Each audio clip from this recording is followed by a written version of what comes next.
উপকেন্দ্রিক লম্বের প্রান্ত বিন্দুদ্বয়। এটার নাম দাও পি আর এটার নাম দাও কিউ।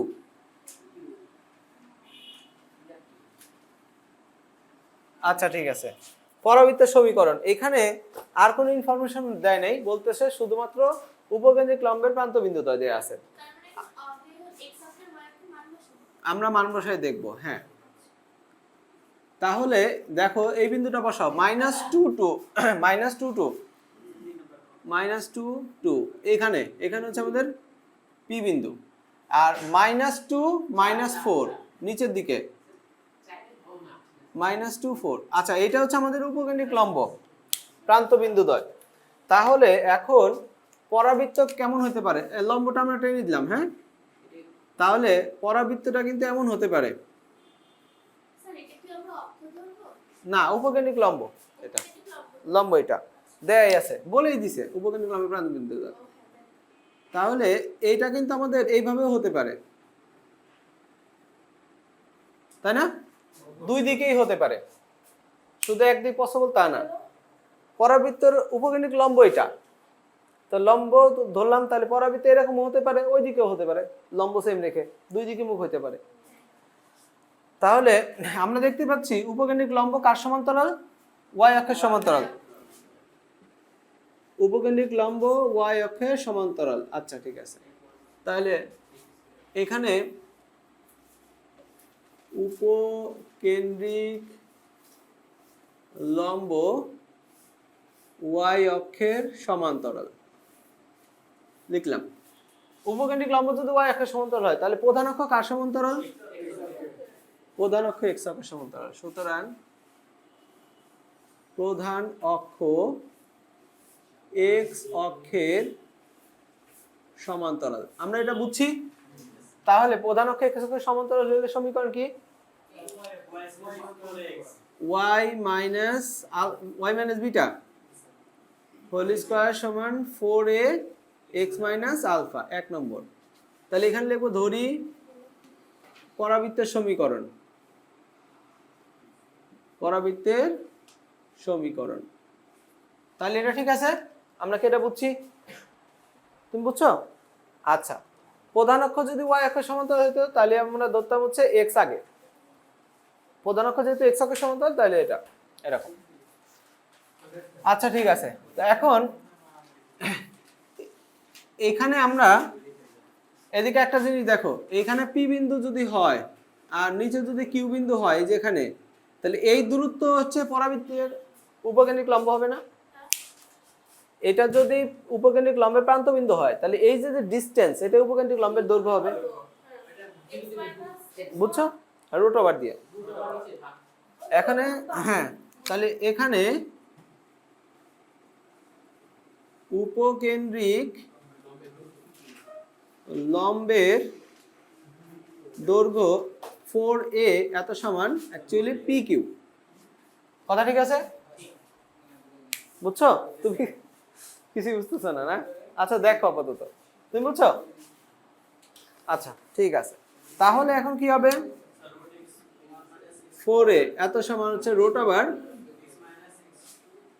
x মাইনাস x1, এই দুটোর দূরত্ব whole square y1 minus y2, y1 হচ্ছে 2 মাইনাস মাইনাস এত হোল স্কয়ার।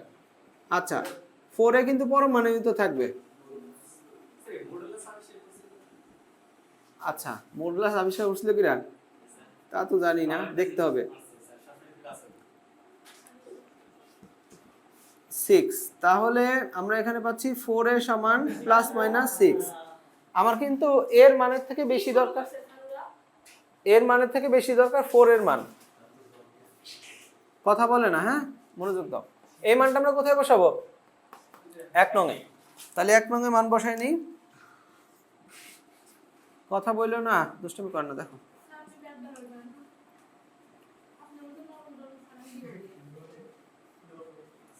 আচ্ছা ঠিক আছে, দেখো এবার এখানে আলফা আর বিটার মান বসাইতে পারলে কিন্তু কাজ শেষ। ইনফরমেশন যা দেয়া ছিল সেইখান থেকে আলফা বিটা বের করতে পারবো। কিভাবে? হ্যাঁ, এই দিদি দেখো এই পি বিন্দু আর এই কিউ বিন্দু, দেখো পি বিন্দু আর কিউ বিন্দু দুটোই কিন্তু পরাবৃত্তের পরিধির উপরে আছে, বুঝতেছো? হ্যাঁ, মানে তুমি যদি বলো যে পরাবৃত্তটা পি বিন্দুগামী, তাও কথা ঠিক, পরাবৃত্তটা কিউ বিন্দুগামী তাও ঠিক, পরাবিন্দুটা এই দূরত্ব উপকেন্দ্রিক লম্ব তাও ঠিক, কথা বুঝছো? তাহলে এখন বলবো যে 2 নং, মানে এটার কথা বলতেছি, এটা হলো এটার আপডেটেড ফর্ম। 2 নং পি -2 2 এবং কিউ -2 -4 এত বিন্দুগামী, বুঝছি? ক্লিয়ার বিষয়টা? মানে উপকেন্দ্রিক লম্বের প্রান্ত বিন্দু দ্বয়ের ইউজ হচ্ছে 3টা। একটা হচ্ছে উপকেন্দ্রিক লম্বের দৈর্ঘ্য নির্ণয় করতে, আর বাকি 2টা হচ্ছে বিন্দুর পরিধির উপর আছে, বুঝছো? একইভাবে শীর্ষবিন্দুর ইউজও কিন্তু 2টা, একটা শীর্ষবিন্দুর সূত্র দিয়ে আর একটা হচ্ছে শীর্ষবিন্দুগামী, বুঝছো? আচ্ছা, তাহলে আমরা প্রথমে এখন এই বিন্দুটা ইউজ করব। এই বিন্দুটা কোথায় বসাবো? এখানে। হ্যাঁ, সুতরাং 2 নং হতে পাই, আমরা এই পাশে যাই। হ্যাঁ, এই সাইডে করি। আচ্ছা, এখানে আমরা y এর জায়গায় কত বসাবো? 2। এই বিন্দুটা ইউজ করতেছি। 2 - β এত হোল স্কয়ার সমান +-6 x, হ্যাঁ, -2 - আলফা, -2 - আলফা। আচ্ছা, ঠিক আছে। তো এবার এলে আবার আমরা কোথায় বসাবো? 2 নং এ আবার বসাই এই বিন্দুটা, এখন এটাই বসাবো। তাহলে x এর জায়গায় হচ্ছে -2, y এর জায়গায় হচ্ছে -4। তাহলে এখানে বসাবো y এর জায়গায় -4 - β হোল স্কয়ার +-6, আর বসাবো হচ্ছে 2, এখানে কত? -2 - আলফা। আচ্ছা, দেখো তো এখানেও কিন্তু এই দুটা কিন্তু মিলে গেছে, রাইট? ভাগ করে দাও, এটাকে 3 নম্বর দাও, এটাকে 4 নম্বর দাও, ভাগ করে দাও। 3/4, হ্যাঁ, 2 - β হোল স্কয়ার ডিভাইডেড বাই -4 - β এত হোল স্কয়ার সমান হচ্ছে 1। তাহলে এখন কত হবে? 2 square -2 * 2 * b plus b square এত সমান হচ্ছে 1 ইনটু, এই যে এখানে কত হবে?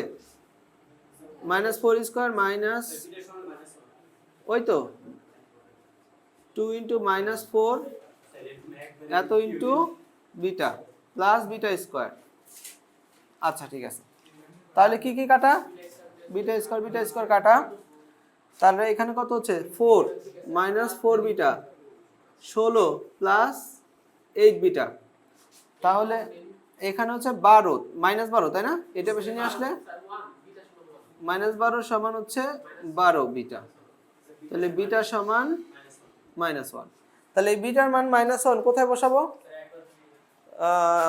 3 অথবা 4-এ।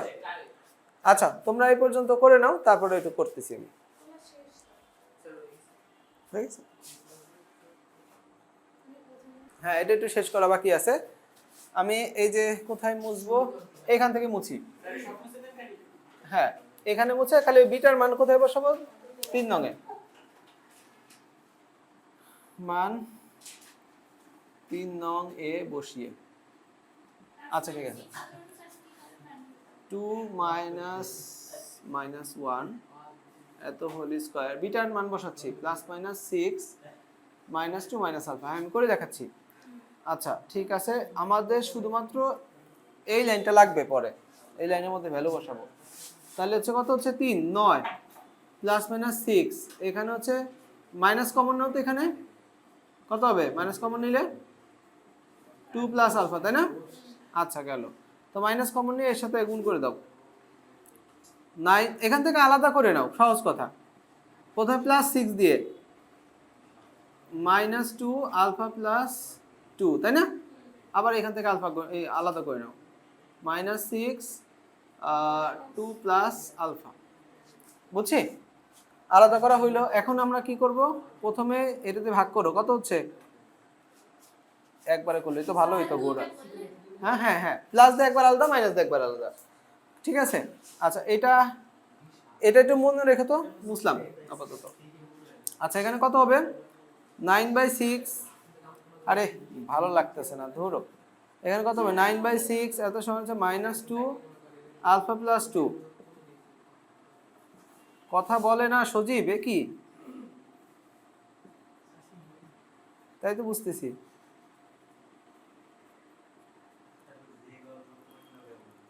এত সমান আলফা, তাহলে এদিকে দেখো এই আলফা সমান কত হবে, এই যে 4 লসাগু, তাহলে হচ্ছে কত 4 8 -11। আচ্ছা আলফার মান -11, এটা হচ্ছে আমরা কোন চিহ্ন নিছিলাম, প্লাস নিয়ে, তাই না? আচ্ছা ঠিক আছে, এবার মাইনাস নিয়ে করব, তাহলে এখান থেকে গুণ 9/6, তাই না? হ্যাঁ, আরে এনে কি ভুল করলাম, এটা 2 নিলাম কেন? এই একটা কথা হইলো, তোমরা বলবা না, দেখছো? তাহলে 9 সমান -6 আলফা প্লাস 2, তাহলে 9/-6 এত সমান আলফা প্লাস 2, তাহলে হলো 3/-2 এত -2 সমান আলফা। আলফা সমান কত হবে -2, এখানে কত হচ্ছে 3 প্লাস 4, তাই না? 7/2, এই যে মাইনাস, তো 2 প্লাস আলফা, এখানে কত হচ্ছে 9/6 এত সমান হচ্ছে 2 প্লাস আলফা, আর হলো 3/2 -2 এত সমান আলফা। আলফা সমান কত 2 লসাগু নিলে -1। আচ্ছা, তো এটা তো আমরা প্লাস নিয়ে পেয়েছি আর এটা আমরা মাইনাস নিয়ে পেয়েছি, রাইট? আচ্ছা ঠিক আছে, দুইটাই নেব। হ্যাঁ, সমীকরণ দুটা বের হবে, কারণ আমি এই যে বলছি না আগেই সমীকরণ তো দুটাই বের হবে। হ্যাঁ, তাহলে আমরা এখান থেকে প্রথমে মানগুলো একটু বসাই, এগুলো মুছে দিচ্ছি। প্রথমে ওই সমীকরণটা কত ছিল যার মধ্যে মান বসাতে চাইছিলাম, 2 নম্বর না 3 নম্বর ছিল, y মাইনাস বিটা, বিটার জায়গায় কত বসাবো -1 এত হোল স্কয়ার প্লাস -6। তুমি প্রথমে প্লাস নাও, x মাইনাস প্লাসের জন্য কোনটা বের হইছে আলফার মান, সাবধান, হ্যাঁ, প্লাস 7/2, বুঝছি? মাইনাস ছিল আর এর সামনে আবার মাইনাস ছিল, ঠিক আছে, এটা হলো আমাদের একটা অ্যান্সার প্লাস নিয়ে। এবার 3 নংয়ের মধ্যে আবার বসাচ্ছি y প্লাস 1 হোল স্কয়ার -6, এর মধ্যে ছিল x, এখন মাইনাস নিয়ে এটা মানে কত হাফ বের হইছে, প্লাস হাফ। এই দুটো ক্যালকুলেশন করে দিয়ে রাখতে পারো অথবা এভাবে রাখতে পারো। আরো করবে না?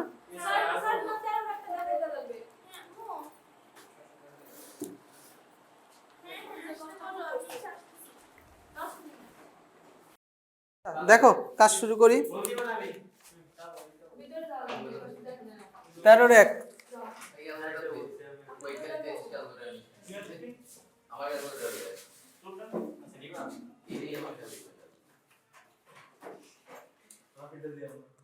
13 কি দেয়া আছে, y সমান ax² plus bx plus c, এত পরাবৃত্তের শীর্ষবিন্দু হচ্ছে -2 3। আচ্ছা, এবং পরাবৃত্তটা এত বিন্দু অতিক্রম করে, ইহা স্পর্শকের গ্রুপে এখন আসিনি আমরা, এত বিন্দুগামী। আমরা একটা তালিকা তৈরি করছি না যে কিভাবে কিভাবে করব, সেই অনুযায়ী আমরা আগাচ্ছি একই নিয়মের অঙ্কগুলো একসাথে করার জন্য। আচ্ছা, তো এখন দেখো এই এখান থেকে বলছে এ বি সি এর ভ্যালু বের করতে হবে, এ বি সি নির্ণয় করো। আচ্ছা, তো দেখো কিভাবে আমরা নির্ণয় করব, দেয়া আছে এত একটি পরাবৃত্ত যার শীর্ষবিন্দু এত এবং পরাবৃত্ততে এত বিন্দু দিয়ে যায়, এবিসি নির্ণয় করতে হবে। এখানে কিন্তু বলা নাই যে অক্ষরেখা কারোর সমান্তরাল, এক্স অক্ষ বা ওয়াই অক্ষ, কোনো বোঝার উপায়ও নাই। যে বিন্দু দেয়া আছে এখানে কেউ কারোর সমান্তরাল সমান না, কিছু না, যেমন ধরো কোটি কোটি কোনো মিল নাই, ভুজ ভুজে কোনো মিল নাই, তাই না? তো এখন আমরা প্রথমে একটা জিনিস চিন্তা করি যে এক্স অক্ষ ওয়াই অক্ষ সমান্তরাল ধরে যদি দেয়া থাকে তাহলে আমরা করি কি, কার উপর স্কয়ার সেটা নির্ণয় করি, আর সেই জিনিসটা তো আমাদের দেয়াই আছে কার উপর স্কয়ার হবে, সুতরাং ওইটা তো লাগতেছে না, বুঝতেছো? তাহলে এটা কোন টাইপ, এক্স স্কয়ার টাইপের। কথা কি বোঝা গেল? অক্ষরেখার সমান্তরাল ধরে আমরা টাইপ বুঝি, এখানে তো টাইপের সমীকরণ দেওয়া আছে, সেই জন্য ওইটুকু আর লাগতেছে না। আচ্ছা ঠিক আছে, তাহলে আমরা করব কি, আমরা এই শীর্ষ আর এত বিন্দুগামী একটা পরাবৃত্ত নির্ণয় করব। এটা থাকবে প্রথমে, এটা থাক, কোনো সমস্যা নেই। আমরা এটা আর এটাকে কাজে লাগিয়ে একটা পরাবৃত্ত নির্ণয় করব। পরাবৃত্তের সমীকরণকে এই আকৃতি বানাবো, তারপরে আমরা তুলনা করে এবিসি বের করব। কাজটা বুঝছি? আচ্ছা, তো এটাকে আমরা 1 নম্বর দিয়ে রাখতেছি, এটা থাক। এখান থেকে শুধু দেখে নিচ্ছে টাইপ কোনটা। তাহলে ধরি পরাবৃত্তের সমীকরণ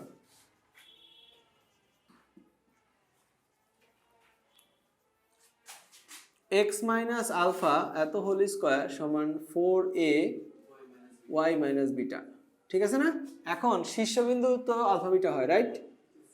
আচ্ছা, তাহলে কি হবে, x প্লাস 2 এত হোল স্কয়ার সমান 4a y মাইনাস 3, বুঝছি?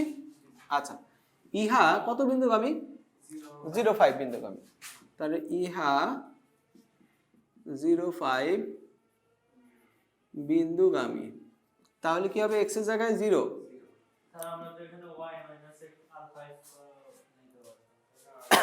না না, x এর উপর স্কয়ার সমীকরণে দেয়া আছে, আমরা x স্কয়ার ছাড়া নিতেই পারবো না, বুঝছি? আর এই 13 2 নম্বর অঙ্ক হলো y এর উপর স্কয়ার আছে, তো এটা y দিয়ে করতে হবে, বুঝছো? আচ্ছা ঠিক আছে, তাহলে 4a y এর মান কত, 5 মাইনাস 3, ওকে। তাহলে এখানে হচ্ছে 4 সমান 4a এত ইন্টু 2, তার মানে হচ্ছে বলতে পারো a সমান হচ্ছে 1/2, ঠিক আছে? আচ্ছা, মান কোথায় বসাবো? 2 নং এ বসাই দেব। x প্লাস 2 এত হোল স্কয়ার সমান 4 ইন্টু 1/2 y মাইনাস 3। আচ্ছা, তাহলে এটা সমীকরণটাকে ভেঙে দাও। এটাই আমাদের সমীকরণ নির্ণয় হয়ে গেছে, কিন্তু এটাকে এই রকম আকারে বানাবো, তারপর ওইটার সাথে লাস্টের লাইন তুলনা করে আমরা এই a b c বের করে দেব, বুঝছি? আচ্ছা, তাহলে দেখো x square plus 2 into x into 2 plus 2 square, আচ্ছা এত 2 ইন্টু y মাইনাস 3, তাহলে কত হচ্ছে, x square plus 4x plus 4, এখানে হলো 2y মাইনাস 6, এখানে এটার মতো বানানো মানে কি, y মানকে ফ্রি করতে হবে, তাই না? তাহলে দেখো 2y, না আমি 2y লিখলাম আর y কে এই পাশে নিয়ে ঘুরাই লিখতেছি, x square plus 4x plus 4 plus 6, তাই না? তাহলে 2y সমান কত হচ্ছে, x square plus 4x plus 10, তাহলে y সমান কত, half x square plus 2x plus 5, number 3। এখন সবচেয়ে মজার কাজ, 1 আর 3 তুলনা করে বলো তো a এর মান কত, b এর মান কত, c এর মান কত? b এর মান, c এর মান, ব্যাস শেষ। তাহলে বলবো 1 ও 3 তুলনা করে পাই। হ্যাঁ অবশ্যই,